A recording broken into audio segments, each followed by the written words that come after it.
The Irish are said to be good at parties. Noisy revels, with drinking, singing and dancing late into the night. But Mary, 17, and living on a lonely farm, has no experience of them. And as she cycles down the mountain road to her first party in the town, she is full of hopes and dreams and expectations. Mary hoped that the ancient front tire on the bicycle would not burst. Twice she had to stop to put more air in it, which was very annoying. For as long as she could remember, she had been putting air in tires, carrying firewood, cleaning out the cowshed, doing a man's work.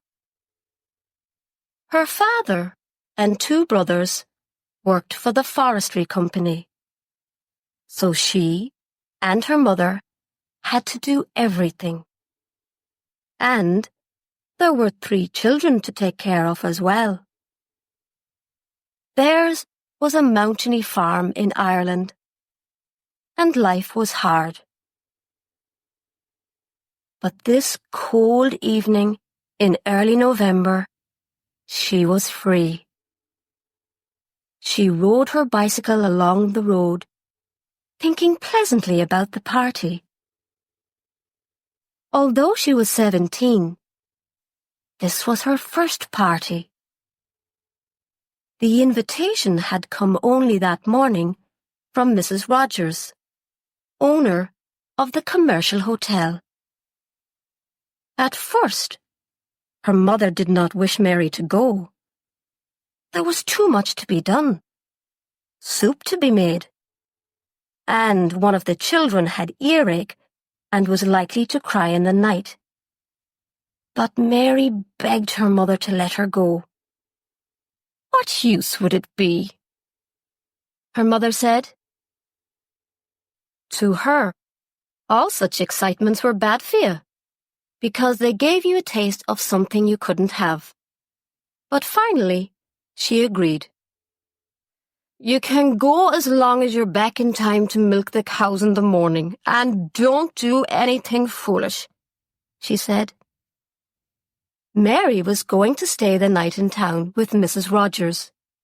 She had washed and brushed her hair, which fell in long dark waves over her shoulders.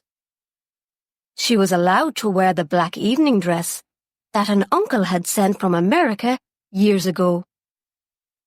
Her mother said a prayer to keep her safe, took her to the top of the farm road, warned her never to touch alcohol, and said goodbye. Mary felt happy as she rode along slowly, avoiding the holes in the road, which were covered with thin ice. It had been very cold all day. At the bottom of the hill, she got off and looked back, out of habit, at her house. It was the only one on the mountain, small and white, with a piece of land at the back, which they called the vegetable garden. She looked away. She was now free to think of John Roland. He had appeared 2 years before, riding a motorbike daringly fast, and stopped to ask the way. He was staying at the commercial hotel and had come up to see the lake, which was famous for the way it changed colour at different times of day. When the sun went down, the water was often a strange, reddish purple, like wine. Down there, she said to the stranger, pointing to the lake below. Rocky hills and tiny fields of bare earth dropped steeply towards the water. It was midsummer and very hot.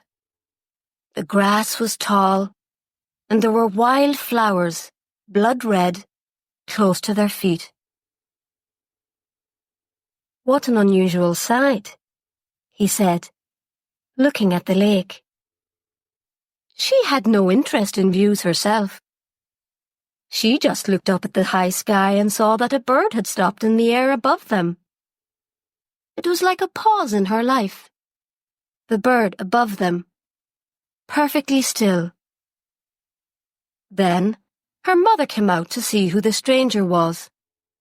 He introduced himself very politely as John Roland, an English painter. She did not remember exactly how it happened, but after a while, he walked into their kitchen with them and sat down to tea. 2 long years had passed since that day, but she had never stopped hoping. Perhaps this evening she would see him. The postman had said someone special in the hotel expected her. It seemed to her that her happiness somehow lit up the greyness of the cold sky, the icy fields going blue in the night, the dark windows of the small houses she passed.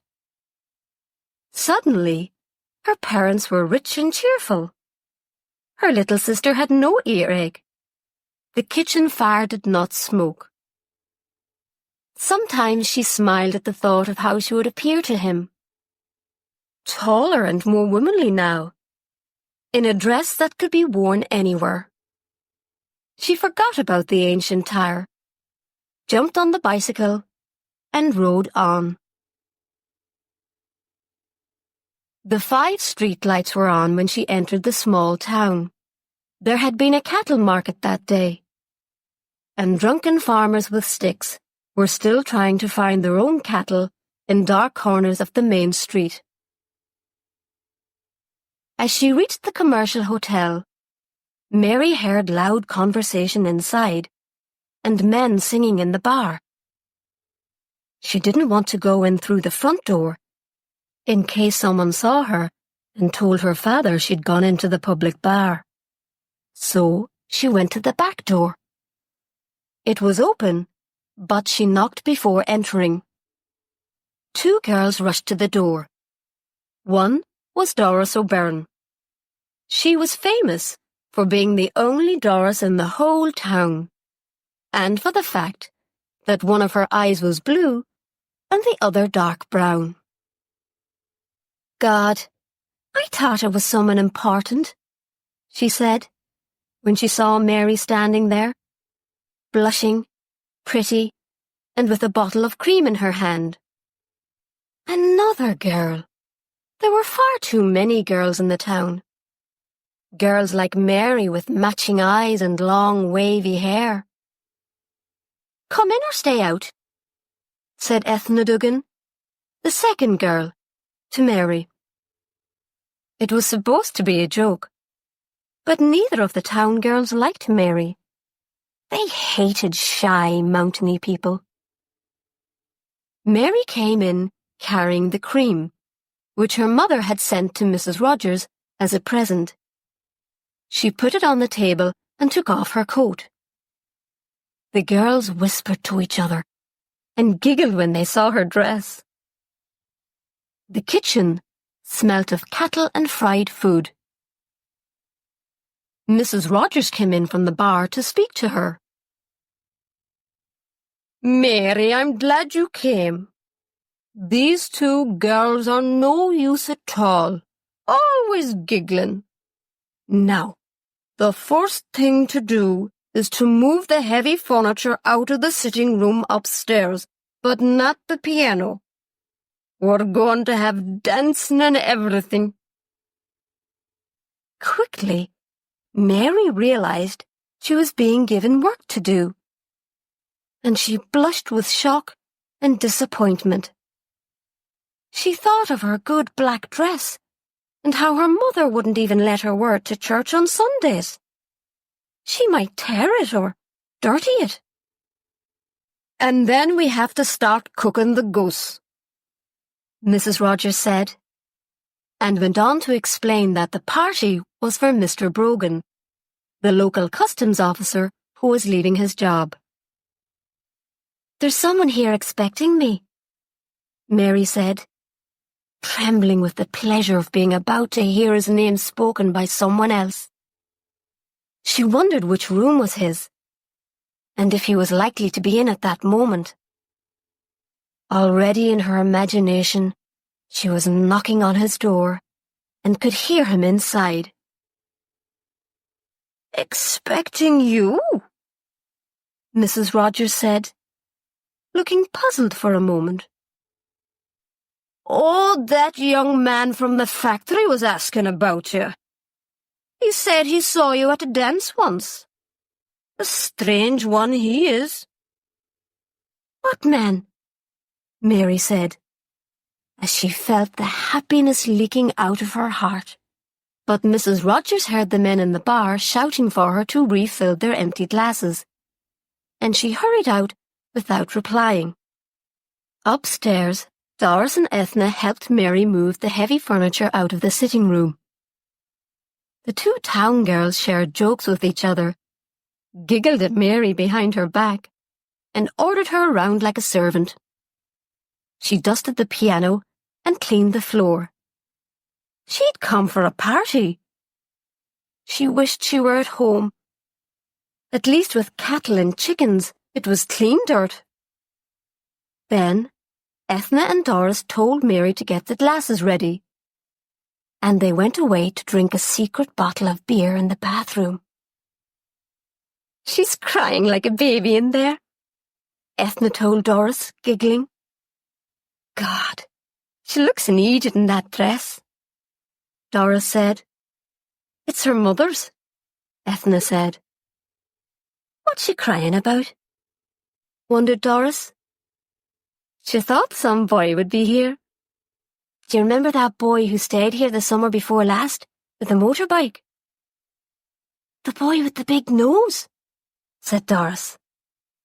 "God, she'd frighten him in that dress. Her hair isn't natural either. I hate that kind of long black hair," Ethna said, drinking the last of the beer. They hid the bottle under the bath. In the room with the piano, Mary got the glasses ready. Tears ran down her face, so she did not put on the light. She saw what the party would be like. They would eat the goose, the men would get drunk, and the girls would giggle.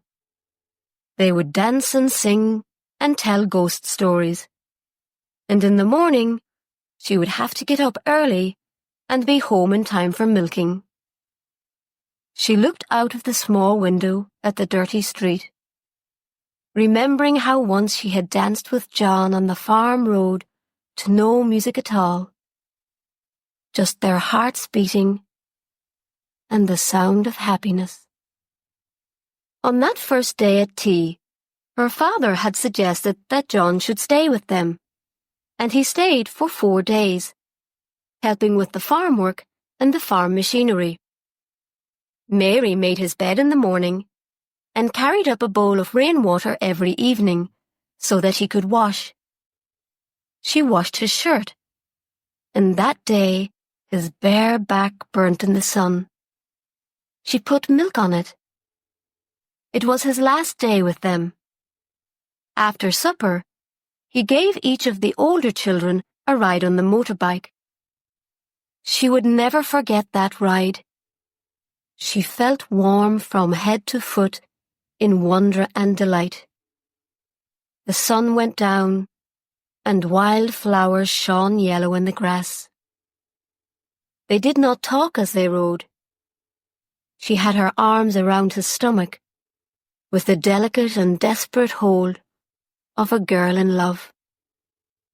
However far they went, they always seemed to be riding into a golden mist.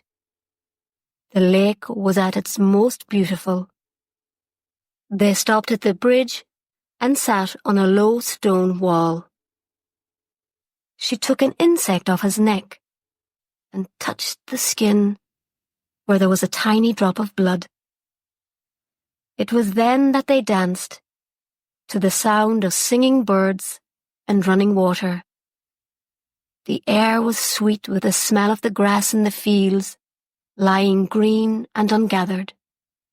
they danced. "Sweet Mary," he said, looking seriously into her brown eyes. "I cannot love you because I already have a wife and children to love.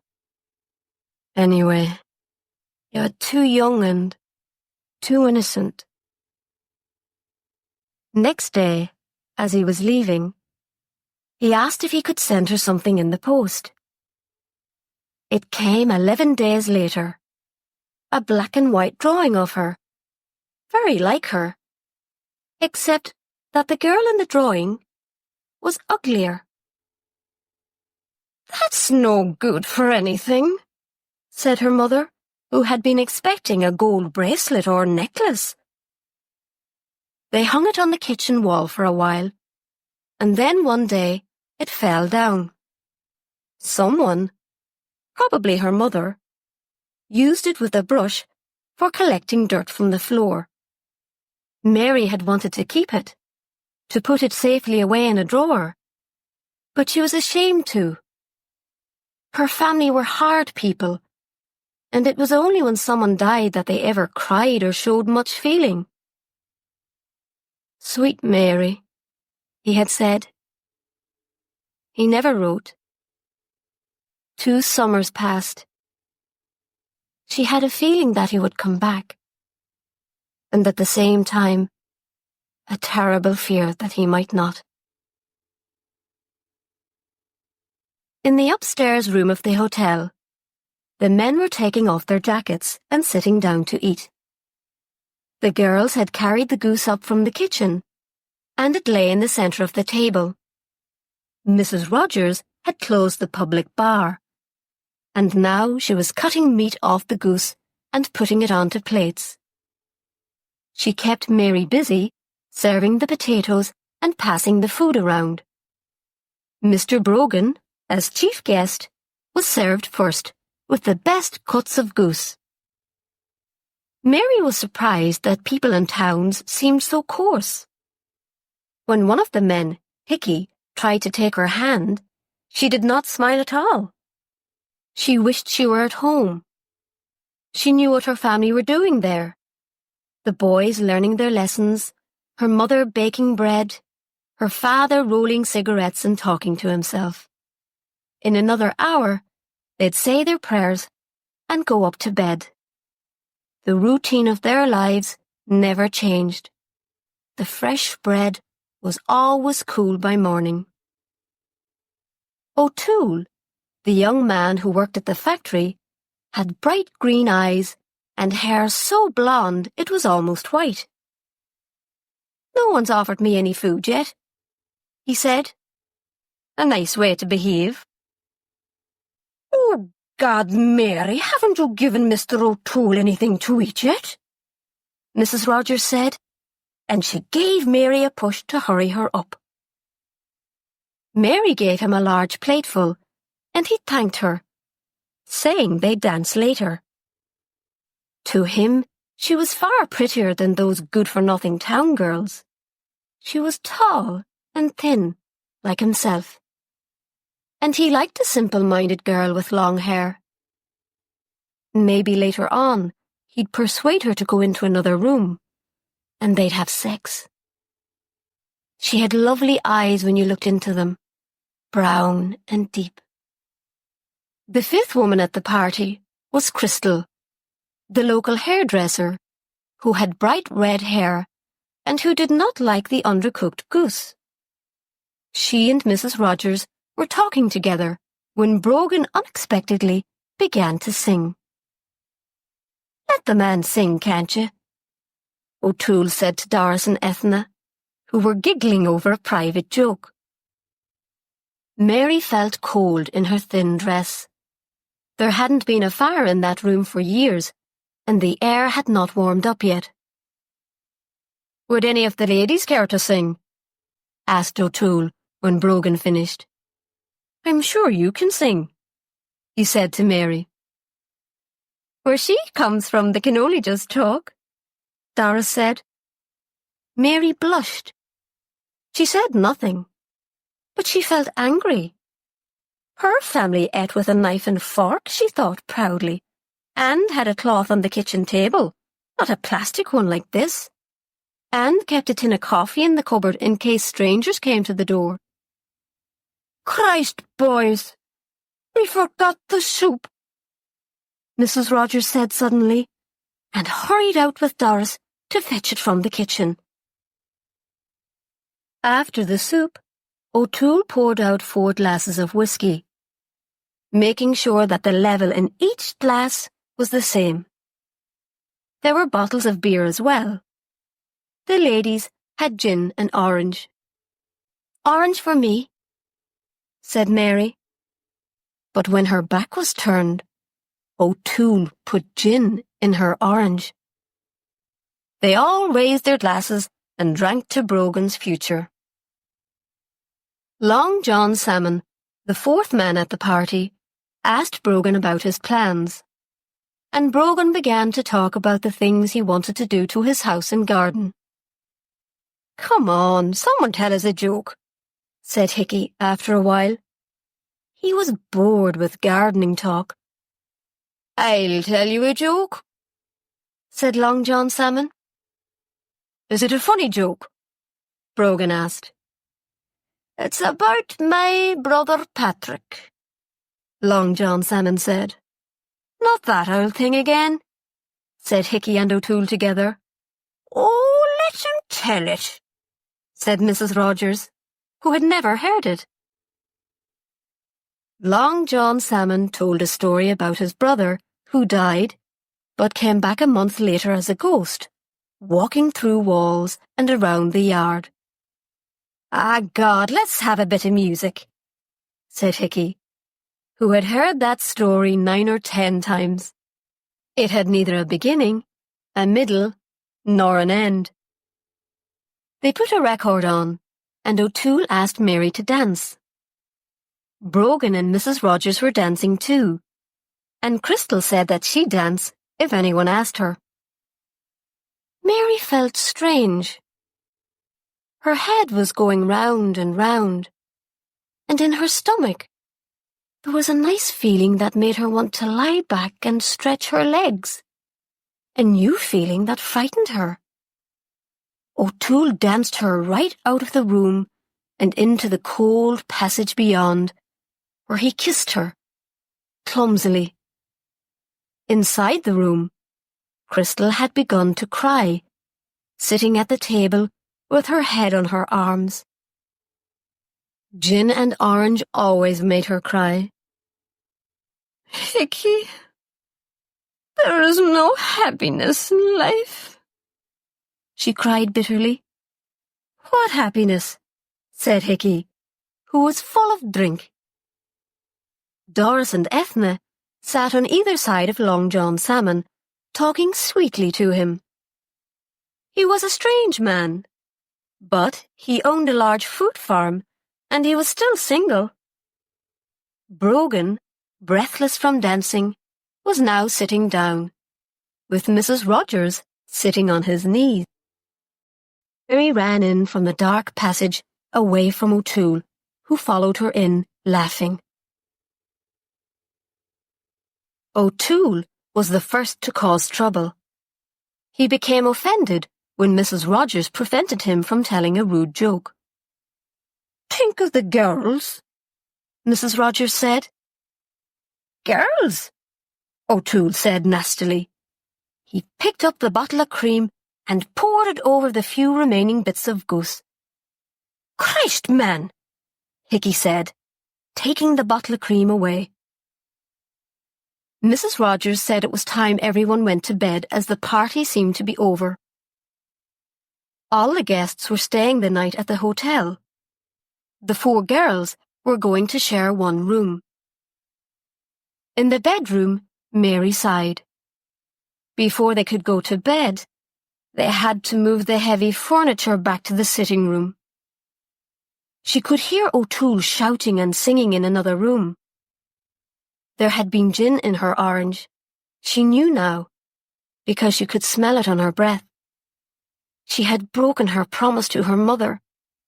It would bring her bad luck. Ah, girls, girls, O'Toole said, pushing their bedroom door open. Where's my lovely Mary? Come out here with me, Mary. Go to bed, you're tired, Mary said. He caught her hand and started trying to drag her out of the room. She let out a cry. I'll throw this flower pot at you if you don't leave the girl alone, Ethna called out. Stupid cows, the lot of you, said O'Toole. But he dropped Mary's hand and took a step backwards. The girls rushed to shut the door and push a heavy chest against it to keep him out. They all got into the one big bed, 2 at the top and 2 at the bottom. Mary was glad to have the other girls with her. I was at a party. Now I know what parties are like, she said to herself, as she tried to force herself to sleep. She heard a sound of water running, but it did not seem to be raining outside. At sunrise, she woke up. She had to get home in time for milking, so she put on her dress and shoes and went downstairs. There was a strong smell of beer. Someone, probably O'Toole, had turned on the taps in the bar, and beer had flowed out of the bar and into the kitchen. Mrs. Rogers would kill somebody. Mary picked her way carefully across the room to the door. She left without even making a cup of tea. She found her bicycle, but the front tire was flat, so she walked rapidly, pushing the bicycle. The frost lay on the sleeping windows and roofs. It had magically made the dirty streets look white and clean. She did not feel tired, but simply pleased to be outside, as she breathed in the beauty of the morning. Mrs. Rogers woke at 8 and got out of Brogan's warm bed. She smelt disaster instantly and ran to call the others. The girls were made to get up and help clean the floors. Hickey, who had by then come downstairs, said what a shame it was to waste good drink. O'Toole, the guilty one, had left early. "And where's the girl in the black dress?" Hickey asked. "She ran off. Before we were up," Doris said. They all agreed that Mary was useless and should never have been asked. "And she was the one who encouraged O'Toole and then disappointed him, so he got angry," added Doris. "I suppose she's home by now," Hickey said. Mary was half a mile from home, sitting on the grass.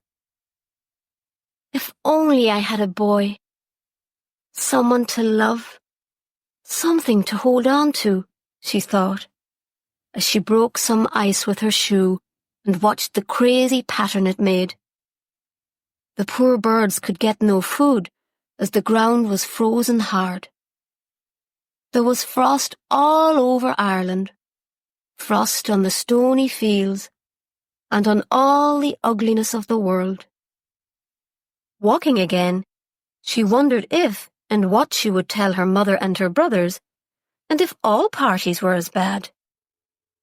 She was at the top of the hill now, and could see her own house, like a little white box at the end of the world, waiting to receive her. In the last days of December, Dr. Hall, the village priest, was working in his study, when his servant entered the room in great alarm.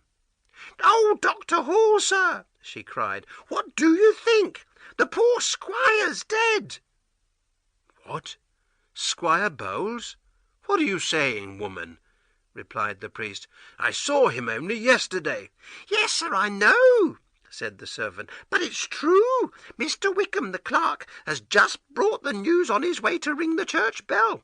You'll hear it yourself in a moment. Listen, there it is." And sure enough, the bell then began to ring, long and slow, telling the people of the village that someone had died. Dr. Hall stood up. "This is terrible," he said. "I must go up to the hall at once. The Squire was so much better yesterday. It seems so sudden." "Yes, sir," agreed the servant. "Mr. Wickham said that the poor Squire was taken ill very suddenly with a terrible pain. He died very quickly, and Wickham said that they want him buried quickly too." "Yes, yes. Well, I must ask Mrs. Bowles herself, or Mr. Joseph," said the priest. "Bring me my coat and hat, please. Oh, and tell Mr. Wickham that I would like to see him when he has finished ringing the bell." And he hurried off to the hall. When he returned an hour later, he found the clerk waiting for him. "There's a lot of work for you to do, Wickham," he said, "and not much time to do it." "Yes, sir," said Wickham. "You'll want the family tomb opened, of course." "No, no, not at all," replied Dr. Hall. "The poor Squire said before he died that he did not want to be buried in the family tomb. It is to be an earth grave in the churchyard." "Excuse me, sir," said Wickham, very surprised. "Do I understand you right? No tomb, you said, and just an earth grave? The poor Squire was too ill to know what he was saying, surely." "Yes, Wickham, it seems strange to me too," said the priest. "But Mr. Joseph tells me that his father, or I should say his stepfather, made his wishes very clear when he was in good health. Clean earth and open air.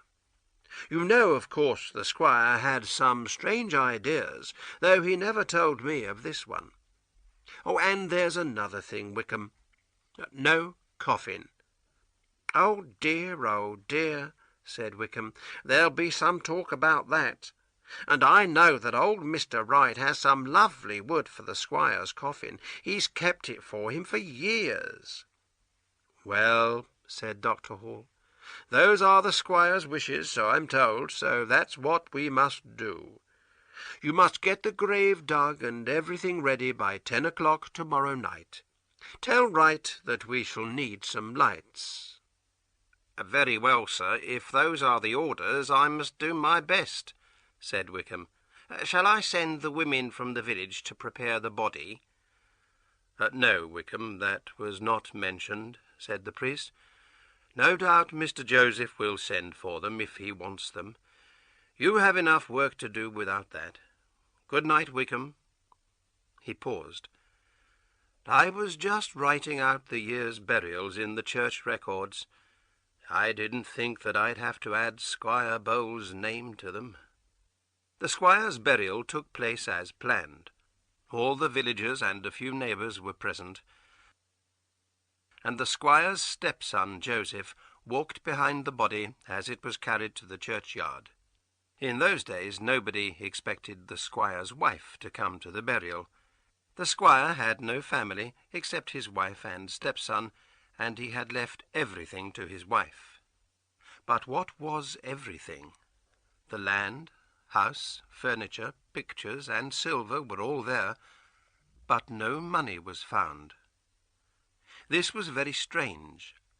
Squire Bowles was quite a rich man. He received plenty of money from his land every year. His lawyers were honest, but still there was no money. The Squire had not been mean with his money. His wife had all she needed. He sent Joseph to school and university, and he lived well.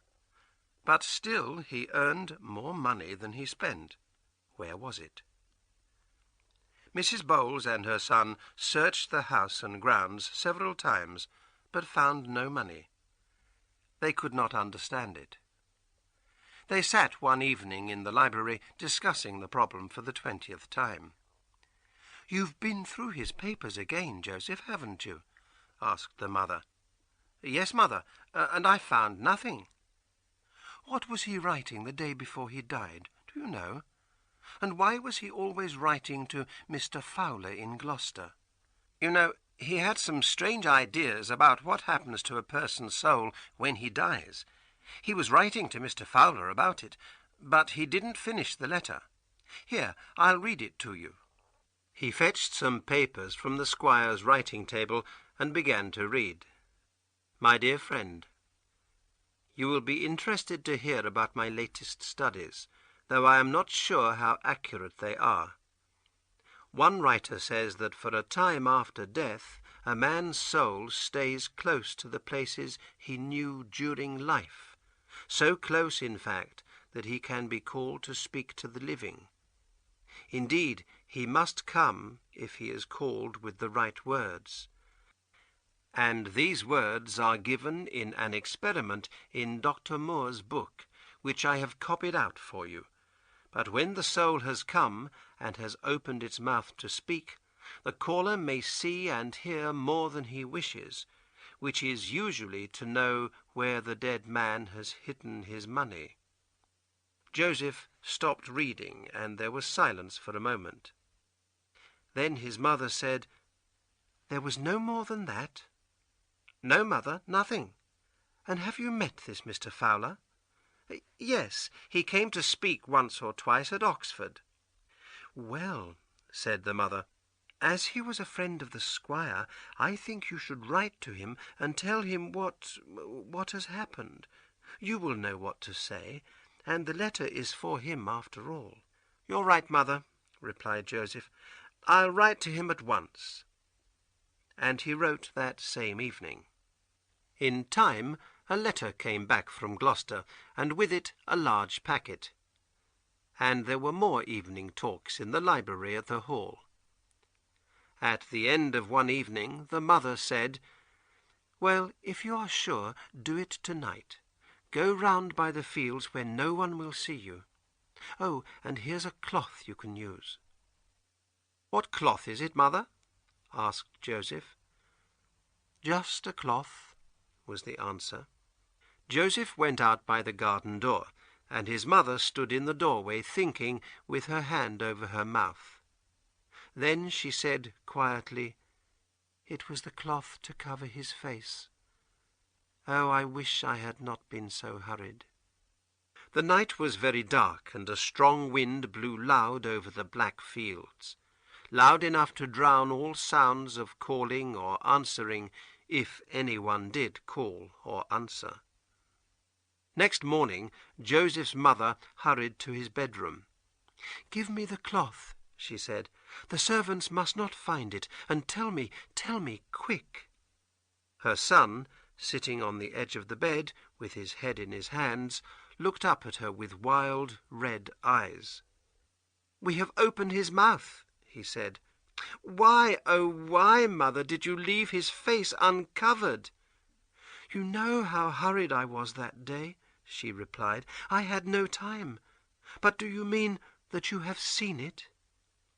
Joseph hid his face in his hands. "Yes, mother, and he said you would see it too." His mother gave an awful cry and caught hold of the bedpost. "He's angry," Joseph went on. "He was waiting for me to call him, I'm sure. I had only just finished saying the words when I heard him, like a dog growling under the earth." He jumped to his feet and walked up and down the room. "And now he's free. What can we do? I cannot meet him again. I cannot take the drink he drank and go where he is. And I'm afraid to lie here another night. Oh, why did you do it, mother? We had enough as it was." "Be quiet," said his mother through dry lips. "It was you as much as I. But why spend time talking? Listen to me. It's only 6 o'clock. Yarmouth's not far, and we've enough money to cross the sea. Things like him can't follow us over water. We'll take the night boat to Holland. You see to the horses while I pack our bags." Joseph stared at her. "What will people say here?" "You must tell the priest that we've learnt of some of the Squire's money in Amsterdam, and we must go to collect it. Go. Or if you're not brave enough to do that, lie here and wait for him again tonight." Joseph trembled and left the room. That evening, after dark, a boatman entered an inn at Yarmouth, where a man and a woman were waiting with their bags on the floor beside them. "Are you ready, sir and madam?" he asked. "We sail in less than an hour. My other passenger is waiting by the boat. Is this all your luggage?" He picked up the bags. "Yes, we are travelling light," said Joseph. "Did you say you have other passengers for Holland?" "Just one," replied the boatman, "and he seems to travel even lighter than you." "Do you know him?" asked Mrs. Bowles. She put her hand on her son's arm, and they both paused in the doorway. "No," said the boatman. "He keeps his face hidden, but I'd know him again by his voice. He's got a strange way of speaking, like a dog growling. But you'll find that he knows you. 'Go and fetch them out,' he said to me, 'and I'll wait for them here.' And sure enough, he's coming this way now." In those days, women who poisoned their husbands were burnt to death. The records for a certain year at Norwich tell of a woman who was punished in this way, and whose son was hanged afterwards. No one had accused them of their crime, but they told the priest of their village what they had done.